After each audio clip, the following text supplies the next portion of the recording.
Selamat siang mahasiswa content writing. Hari ini kita akan membahas tentang riset audience. Materi hari ini kita akan membahas tentang mengenal target audience, lalu menentukan target audience, dan menganalisa kebutuhan audience. Pertama kita coba mengenal target audience ya. Jadi memahami target audience itu adalah mengumpulkan data ya untuk mengenal siapa audiens kita, lalu apa yang mereka sukai dan bagaimana mereka berperilaku dalam pembelian, dan di mana mereka paling aktif di sosial media. Ya, itu yang utama kita mengenal target audience ya. Jadi dengan demikian konten digital itu yang kita buat itu bisa lebih efektif dalam menjangkau mereka. Tekniknya yang pertama, tentukan karakteristik demografis ya. Nah, di sini bisa usia, jenis kelamin, lokasi, dan tingkat pendidikan ya.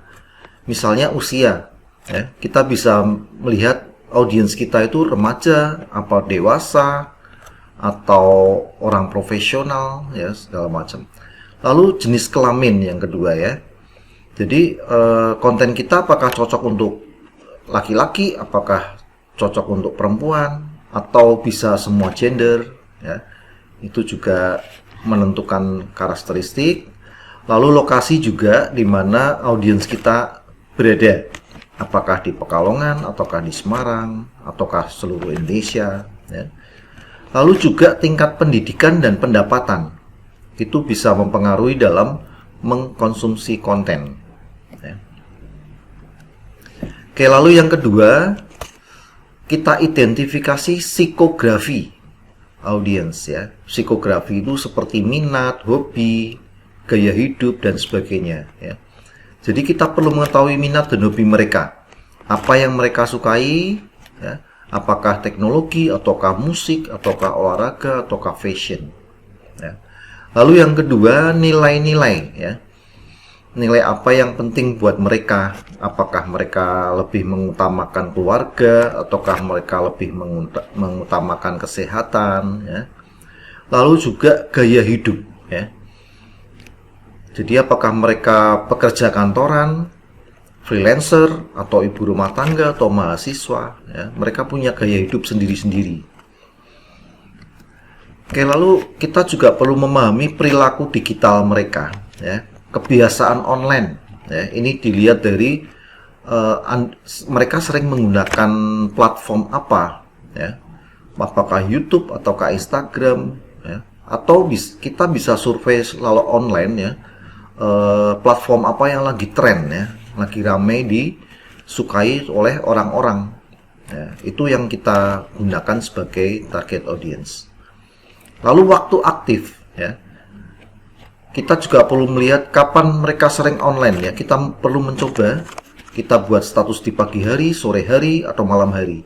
Nah, nanti kita lihat orang lebih banyak komen atau like di jam-jam berapa ya. Karena upload konten itu kan diusahakan sehari 3 kali ya, pagi, siang, atau malam, seperti itu.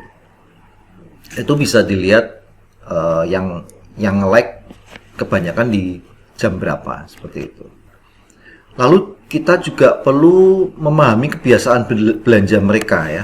Apakah mereka suka online nggak? Lalu produk apa yang biasa mereka beli? Apakah produk olahraga ataukah kebutuhan sehari-hari? Itu yang kita tekankan ya. Lalu yang keempat, kita bisa menggunakan data dari platform digital ya. Bisa berupa Google Analytics, atau yang lalu kita bahas yaitu keywordtool.io ya, untuk mengetahui demografi ya, pengunjung situs, perilaku mereka ya. Lalu bisa juga insight, kita melihat insight sosial media ya. Jadi seperti di Facebook, Instagram, TikTok itu ada insight-nya ya. Kita bisa mengetahui umur yang melihat konten kita itu sekitar berapa ya, lokasinya dari mana yang suka lihat, kota mana saja yang suka lihat konten kita, itu bisa dilihat juga. Lalu YouTube Analytics, ini untuk melihat konten yang paling banyak ditonton, lalu durasinya lama atau tidak, ya. Oke, lalu kita perlu memantau tren dan kompetitor, ya. Untuk pemantauan tren kita bisa menggunakan Google Trends, ya. Nanti bisa Anda coba di rumah, ya, Google Trends, cari topik atau kata kunci yang sedang tren di kalangan audiens, ya. Lalu analisis kompetitor juga, ya. Kita coba lihat kompetitor atau pesaing yang kontennya mirip dengan kita, ya. Kita lihat bagaimana mereka menarik audiens mereka, ya, bagaimana tekniknya. Kita bisa ATM, ya, amati, tiru, dan modifikasi. Atau yang kurang bagus, ya tentunya kita hindari. Dan ini saya lihatkan, ini Google Trends, ya, seperti ini Google Trends, ya. Kita bisa explore. Ini linknya trends.google.co.id. Ya, dari Google Trends ini nanti kelihatan ini, ya, yang mengakses produk digital itu ternyata kebanyakan dari East Nusa Tenggara. Ya, ini paling banyak East Nusa Tenggara, lalu West Kalimantan, West Sumatera, Yogyakarta, dan Central Java, Jawa Tengah. Jadi ini 4 inilah yang sering mengakses atau yang sering mengakses produk digital, ya. Ini bisa dilihat untuk log regionalnya atau tempat tinggalnya. Oke. Sekarang kita lanjut menentukan target audience. Ya, itu menentukan target audience itu langkah penting, ya, agar konten kita itu bisa tepat sasaran, ya. Yang pertama, identifikasi tujuan konten, ya. Jadi kita harus menentukan tujuan utama konten kita. Apakah ingin meningkatkan merek, ataukah meningkatkan penjualan, ataukah mengedukasi, ya. Tentukan dulu tujuannya. Lalu tentukan indikator kesuksesan, ya. Misalnya apakah jumlah pengunjung kita semakin meningkat, lalu jumlah share atau penjualan kita semakin meningkat, ya. Itu kita bisa lihat. Lalu yang kedua, perlu kita kenali produk atau layanan, ya. Di sini kita melihat dari kompetitor atau pesaing, ya, apa yang membedakan produk kita dengan pesaing, ya. Siapa yang paling mungkin tertarik dengan keunggulan tersebut. Lalu pikirkan masalah dari audiens, ya. Masalah dari audiens yang bisa diatasi oleh produk kita, ya. Makanya harus survei, ya. Kita harus mengenali audiens kita punya masalah apa. Lalu lakukan riset pasar, ya. Jadi pahami dan pelajari tren yang sedang berkembang, ya. Lalu pisahkan pasar menjadi kelompok yang lebih kecil, ya. Misalnya seperti demografi, psikografi, perilaku pembelian, lokasi geografis. Yaitu riset pasar, Anda bisa cek di Google atau di ChatGPT, ya.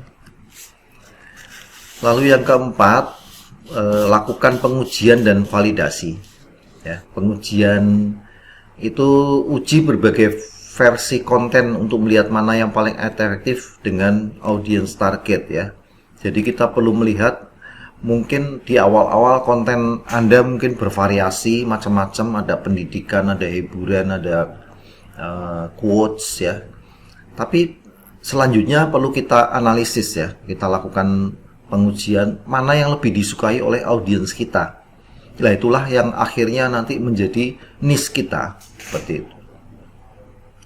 Lalu evaluasi, ya, dari kampanye konten yang telah dilakukan. Jadi setelah kita share konten kita evaluasi, ya. Mana yang berhasil, mana yang tidak, lalu sesuaikan strategi yang telah disusun. Oke, kita lanjut. Kita sekarang menganalisis kebutuhan audiens, ya. Yang pertama, menganalisis kebutuhan audiens melalui data dan riset pasar, ya. Menganalisis kebutuhan audiens itu adalah proses yang penting untuk memahami apa yang diinginkan, yang diperlukan oleh audiens kita. Ya. Jadi kita harus tahu kebutuhan mereka apa. Ya. Dengan informasi ini, itu kita bisa menyusun strategi ya untuk membuat konten. Jadi kita itu lebih mudah mendapatkan penjualan ya. Misalnya kita mengetahui kebutuhan mereka apa seperti itu. Nah itu kita sediakan. Lalu yang kedua, mengumpulkan data kuantitatif. Kuantitatif itu angka ya. Di sini kita bisa menggunakan Google Analytics untuk melihat pola perilaku pengunjung situs web ya. Ya. Contohnya halaman yang paling sering dikunjungi. Lalu waktu yang dihabiskan di halaman. Ya, kita bisa lihat itu. Mereka sukanya berkunjung di mana. Nah, di sini bisa juga dibantu oleh insight. Ya. Insight bisa Facebook, insight Instagram, insight TikTok. Itu bisa lihat di situ. Itu data kuantitatif. Ya ini ya, media sosial analytic ya, atau insight ya. Jadi bisa membantu melihat metrik seperti reach ya, pencapaian ya, engagement, demografi dan sebagainya. Jadi kita bisa melihat postingan yang paling banyak mendapatkan like, mendapatkan share atau komentar ya. Itu bisa dilihat di insight. Lalu yang ketiga, menganalisa data kualitatif ya. Kalau kualitatif itu ya kualitas ya. Misalnya kita bertanya kepada audiens mengenai kebutuhan atau masalah yang mereka hadapi ya. Masalah itu kan kualitatif ya. Masalah mereka apa? Ya. Lalu lakukan wawancara atau diskusi untuk menggali lebih dalam tentang perilaku dan kebutuhan mereka. Ya. Lalu yang keempat yaitu riset kata kunci ya, atau keyword research. Ini yang lalu sudah kita bahas, yaitu kita gunakan keywordtool.io ya. Ini untuk mengetahui kata-kata kunci. Ya, misalnya kita ingin membuat produk digital atau tutorial produk digital, kira-kira keywordnya apa, bisa searching di sini. Nanti akan keluar ya, baik tutorial maupun penjualan seperti itu. Kira-kira harus menggunakan keyword seperti apa. Lalu Google Trends juga bisa melihat tren di berbagai wilayah ya. Ya seperti tadi ya, misalnya di Nusa Tenggara itu lebih senang menggunakan Google produk digital seperti itu.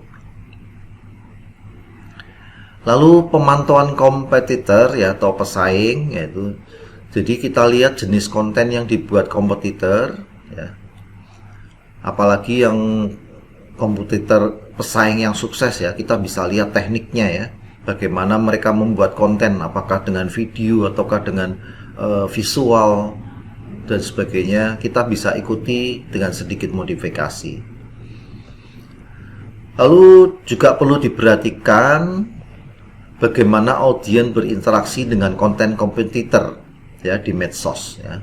Lalu ada social listening. Di sini alat social listening ya.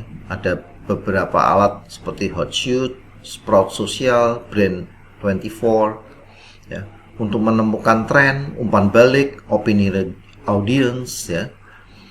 Lalu pemantauan platform seperti Reddit, Quora ya, Anda bisa cek-cek sendiri di Google ya. Oke, lalu bisa juga yang nomor 7, melihat data internal ya. Kita bisa meriksa data penjualan ya, untuk melihat produk apa yang paling diminati ya, lalu paling laris ya. Ini bisa untuk strategi selanjutnya ya. Misalnya TikTok saya tuh akhir-akhir ini banyak yang melihat TikTokku ya. Ya saya harus membuat konten TikTokku ya, seperti perhotelan, lalu kafe ya, lalu jalan-jalan seperti itu ya. Jadi kita harus melihat data penjualan kita, apa yang ramai seperti itu. Lalu juga lihat catatan customer ya. Jadi kita harus memahami keluhan, pertanyaan atau masukan ya. Jadi itu bisa menjadi ide konten edukatif. Ya, misalnya banyak konsumen yang kesulitan menggunakan alat misalnya, kita bisa membuat tutorial penggunaan alat seperti itu. Ya, jadi dengan menggunakan kombinasi baik kuantitatif, kualitatif, lalu mengumpulkan informasi-informasi, itu kita bisa mendapatkan gambaran tentang kebutuhan audiens. Ya. Dan ini akan membantu konten kreator menyusun konten yang lebih efektif, relevan, dan sesuai dengan harapan mereka. Oke, itu materi kita. Nah, ini ada tugas untuk minggu depan. Ya. Coba tugasnya Anda jelaskan apa resiko jika seorang content writer, jadi Anda ya sebagai content writer, menulis konten tanpa riset audiens. Ya, coba Anda jelaskan bagaimana kalau Anda sebagai content writer asal menulis saja, tidak perlu tanpa melakukan riset audiens. Oke, kumpulkan minggu depan jam 8 pagi. Oke, selamat siang. Sampai ketemu di materi selanjutnya.